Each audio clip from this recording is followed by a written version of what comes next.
Hello rail बंधुओं, नमस्कार। मैं सुरेश त्रिपाठी। आप देख रहे हैं रेल विजन।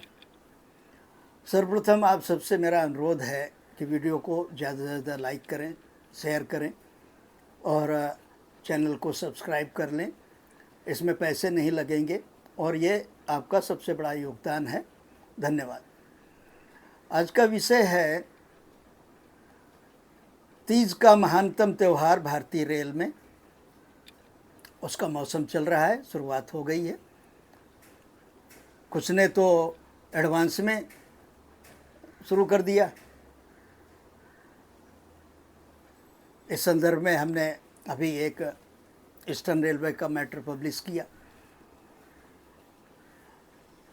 उसका लिंक यहाँ डिस्क्रिप्शन में डाला हुआ है, आप देख सकते हैं, पढ़ सकते हैं, डिटेल में जा सकते हैं। और ये मेरा उसी तरह मुद्दा रहा है, परमानेंट मुद्दा है और रहेगा। जैसे रोटेशन का मुद्दा परमानेंट है मेरे लिए, उसी तरह ये जो रेल में तथाकथित महिला संगठन काम कर रहे हैं, जीएम की वाइफ जिसकी सर्वे सर्वा होती है जोन के लेवल पर और डिवीज़न के लेवल पर डीआरएम की वाइफ होती है। अब ये जो बड़ी मैडमें हैं, ये बड़ी मैडमों का जो रुतबा चलता है पैरेलल जोन में, उसने पूरी सिस्टम को पैरालाइज करके रख दिया है।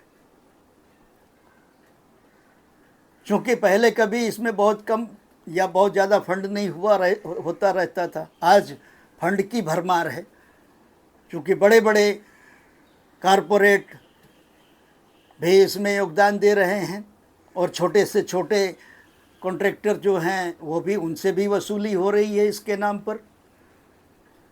और ये अपनी एपीएआर बनाए रखने का, अच्छा आउटस्टैंडिंग बनाए रखने का सबसे बड़ा माध्यम है कि किस अधिकारी ने कितना मैडम के खाते में योगदान किया और कितनी बार उसने चेहरा दिखाया, कितनी बार सेवा में उपस्थित हुआ। रेल का काम गया बाजू में, भाड़ में, ऐसा कहना चाहिए। ऐसे लोगों के लिए जो चोर हैं, निकम्मे हैं, नालायक हैं और केवल इसी तरह अपनी जीवनचर्या, अपनी नौकरी चला रहे हैं।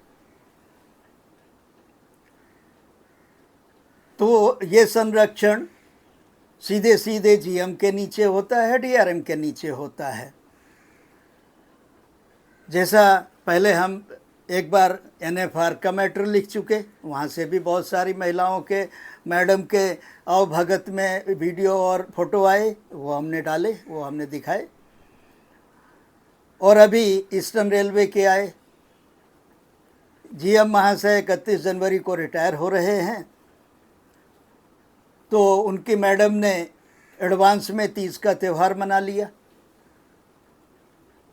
और आप सबको ये जानकर आश्चर्य होगा कि रेल में तीज का त्यौहार किसी राष्ट्रीय पर्व से कम नहीं होता, किसी गणतंत्र दिवस और स्वतंत्रता दिवस के कार्यक्रम से कम नहीं होता, क्योंकि ये सालाना हिस्सा बांट का एक बड़ा कार्यक्रम होता है। मैडम के लिए सर्वांग जो व्यवस्था होती है, आभूषण से लेके, कपड़े से लेके, हर तरीके की व्यवस्था उस खाते से होती है। और एक जानकारी कल मिली, ईस्टर्न रेलवे में बड़ी वाली मैडम ने वहाँ एक अपना आदेश, लिखित आदेश जारी कर दिया था कि कोई भी डिवीज़न की यूनिट WWO की 5,000 से ज़्यादा खर्च करेगी तो उसका अप्रूवल उनसे पर्सनली लेना पड़ेगा। ये लिखित आदेश जारी किया था। जीएम महाशय भी जो है क्लब में और इसमें उसमें बहुत ज़्यादा इन्वॉल्व रहे, या ऐसा क्यों है, वैसा क्यों है।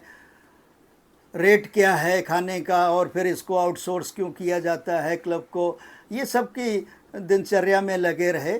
नतीजा जो हुआ वो आसनसोल की दुर्घटना और डीआरएम की टसल, डीआरएम का ट्रांसफ़र, खाना स्टेशन की जो दुर्व्यवस्था हुई, और अभी जो 4 बच्चे मर गए, 5 लोगों की मौत हो गई एक गेट पर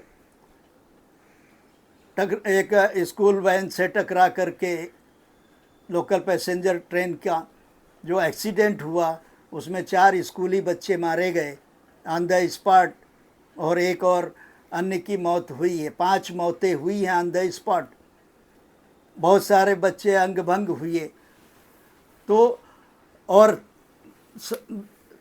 दुर्भाग्यपूर्ण ये है कि ये जीएम महाशय उस गेट पर आज तक झांकने भी नहीं गए।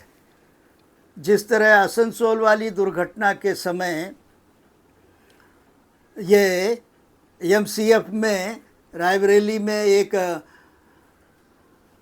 शादी समारोह, विवाह समारोह अटेंड करने गए हुए थे, पहुँचे हुए थे, और वहाँ से इनको डीजी सेफ्टी तत्कालीन ने फ़ोन करके स्पॉट पर पहुँचने का आदेश दिया था।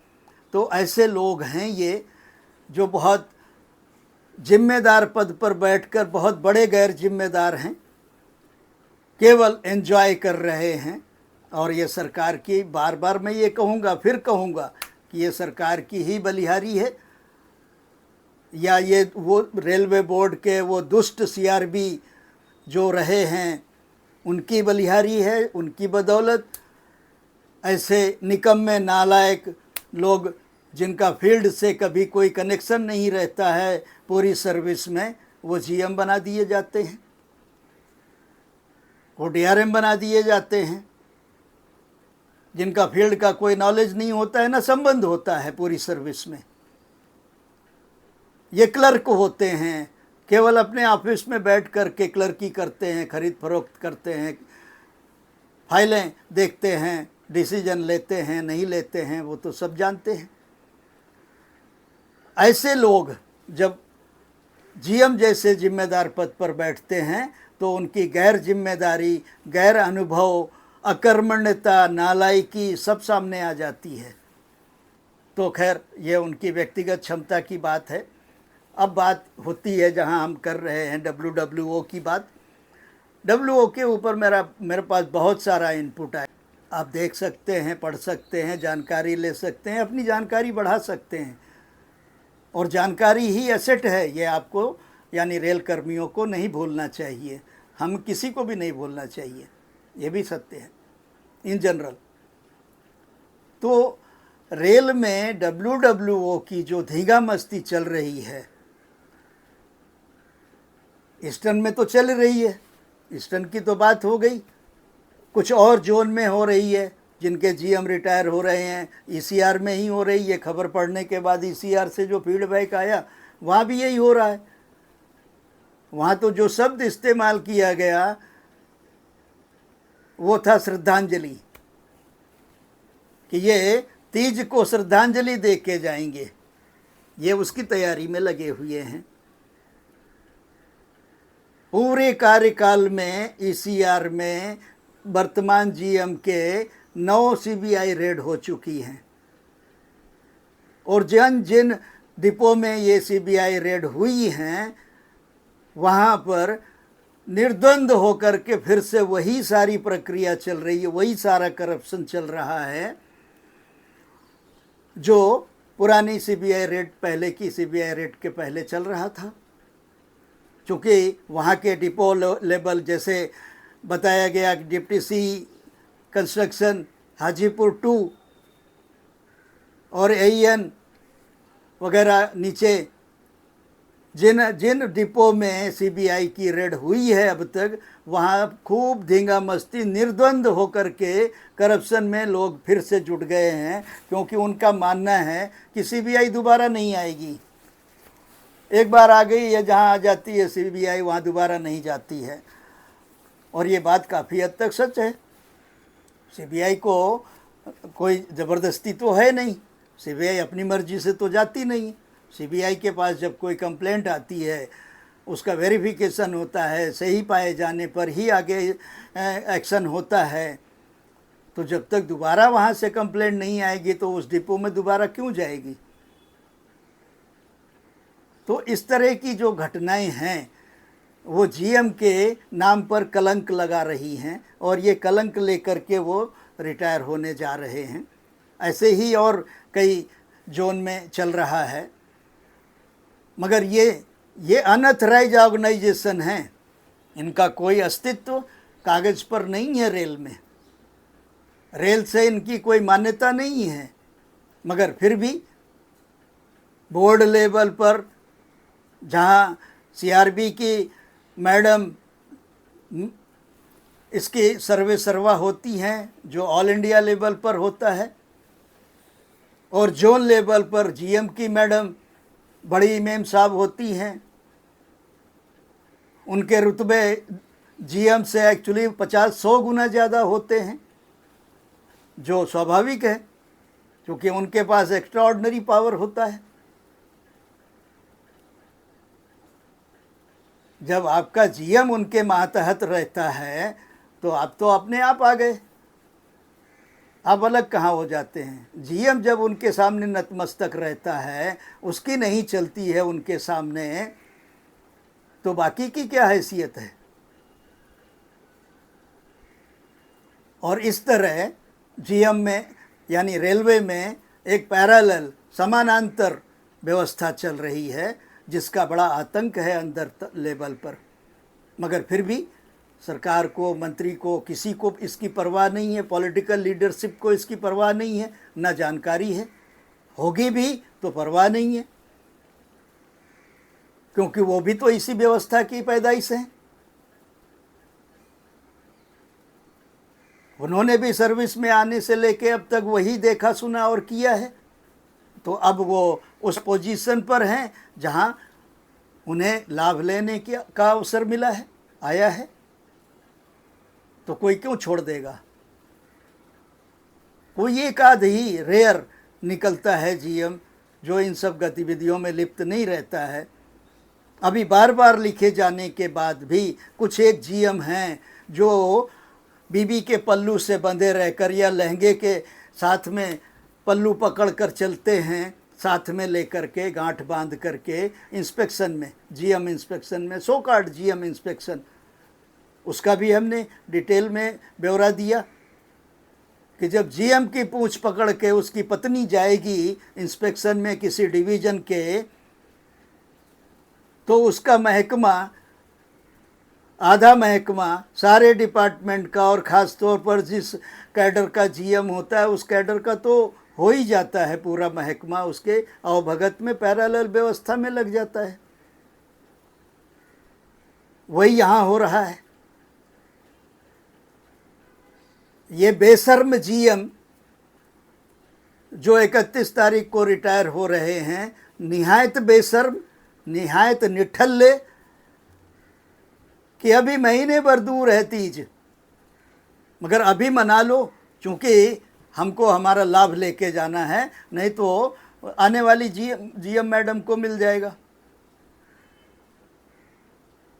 ये लोभ है, ये लालच है, क्योंकि लाखों नहीं लाखों रुपए का, करोड़ों रुपए की एफडियां हैं जिनसे दसियों लाख रुपए का ब्याज मिलता है, अर्निंग होती है, और कॉन्ट्रैक्टर से जो वसूली होती है और जो अधिकारियों से कंट्रीब्यूशन मिलता है, ज़बरदस्ती का कंट्रीब्यूशन, कोई स्वतः कंट्रीब्यूट नहीं करता है, ना करना चाहता है इसमें, मगर वो जीएम के नज़र में ना आ जाएं, हमारी एपीआर ख़राब ना हो जाए, इसलिए सारे अधिकारी अपना कंट्रीब्यूशन अपने पेमेंट से कटवाते रहते हैं, कटवाने के लिए मजबूर हैं।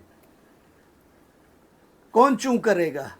कोई एक आध अधिकारी होता है जो मना कर देता है, मगर वो हमेशा टारगेट में रहता है। फिर हमारे नज़र में ऐसे 2-3 उदाहरण हैं जो विक्टिमाइज हैं केवल इसलिए कि वो इस रैकेट में फिट नहीं है,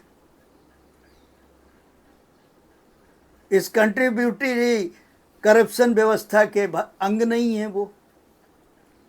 ये कंट्रीब्यूटरी करप्शन व्यवस्था है, करप्शन सिस्टम है। आप इसका नाम आज से ये कर लें, कंट्रीब्यूटरी करप्शन सिस्टम, यानी WWO। अब WWO के आगे CCS लगा दें, contributory corruption system. WW means CCA, contributory corruption system, जिसमें सबकी भागीदारी है, कॉन्ट्रैक्टर की भी है, अधिकारी की भी है, GM की भी है, DRM की भी है, PHOD की भी है, HOD की, ब्रांच अफसर की, सबकी भागीदारी है। तो ऐसे में ये रिटायर होने वाले GM, तीज अभी दूर है, मगर एडवांस में तीज का व्यवस्था मनाने का आयोजन करके अपना हिस्सा बटा करके जाना चाहते हैं, और जा रहे हैं, कौन रोकेगा? क्योंकि CRB भी उसी का अंग है, GM भी उसी का अंग है, मेंबर भी उसी का अंग है। मंत्री भले नहीं है, मगर उसको होश नहीं है इन सब चीज़ों को रोकने का, क्योंकि ये करप्शन की सबसे बड़ी जड़ है रेल में, सबसे बड़ी जड़ है रेल में करप्शन की। कभी रही होगी ये संस्था की ज़रूरत, जब दूर दराज जंगलों में पोस्टिंग हुआ करती थी। हम ये बात लिख चुके हैं, कह चुके हैं बार बार। मगर आज इस संस्था की प्रासंगिकता बिल्कुल खत्म हो चुकी है, कोई प्रासंगिकता नहीं रह गई है इस संस्था की रेल में। अगर रेल को करप्शन से मुक्त करना है तो दो चीज़ें ज़रूर करना है। एक तो बिना किसी लाग लपेट के हर लेवल पर रोटेशन होना चाहिए। दूसरा, बिना किसी मरम्मत के ये ऑर्गेनाइजेशन ख़त्म किया जाना चाहिए हर लेवल से। और जो ये पैरेलल व्यवस्था चल रही है रेल में, इसको पूरा नेस्तनाबूद करना पड़ेगा, तभी करप्शन पर थोड़ी बहुत लगाम लगाई जा सकेगी। आप लोगों से पुनः अनुरोध है कि वीडियो को ज़्यादा से ज़्यादा लाइक करें, शेयर करें और चैनल को सब्सक्राइब करें। वीडियो को ज़्यादा शेयर करने से मेरा तात्पर्य ये है कि ये आपका सबसे बड़ा योगदान होगा। जिस तरह सब्सक्राइब करने पर होगा, उसी तरह ये जानकारी आगे, ये जागरूकता आगे बढ़ाने से होगा। इसलिए आपके ऊपर है कि जानकारी को बढ़ाएं और अपना योगदान दें। धन्यवाद।